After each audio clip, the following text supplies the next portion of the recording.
পরিবার অশান্তি লেগেই আছে, দুশ্চিন্তা পিছু ছাড়ছে না।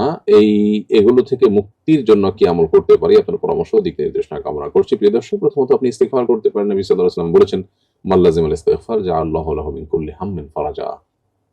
যে ব্যক্তি ইস্তেগফার কন্টিনিউ করবে, নিয়মিত ইস্তেগফার করতে থাকবে আল্লাহর কাছে ইস্তেগফার, সে ব্যক্তিকে আল্লাহ তাআলা সকল পেরেশানি থেকে মুক্তির পথ দেখাবে।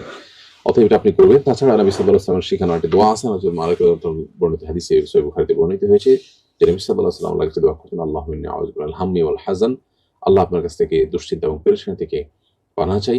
ওয়া আউযু বিকা ওয়াল আজজি ওয়াল কাসাল, এবং অক্ষমতা এবং ইয়ে থেকে কি বলে অলসতা থেকে আপনার কাছে পানাহ চাই। ওয়াল বুখলি ওয়াল জুবন, এবং কৃপণতা, ভীরুতা এবং কৃপণতা থেকে পানাহ চাই। ওয়াদাল আদাইন, ওয়াদাল আদাইন, এবং ঋণের যে আপনার গ্লানি, ওগালাবাদের রেজাল, এবং মানুষ আমার উপরে চড়াও হওয়ার মতো পরিস্থিতি, এগুলো থেকে আপনার কাছে পানাহ চাইতে। এখানে পানাহ চাওয়া হয়েছে পেরেশানি এবং দুশ্চিন্তা থেকে। আপনি সে দোয়া আল্লাহর কাছে বিশেষ নিবেদন করতে পারেন।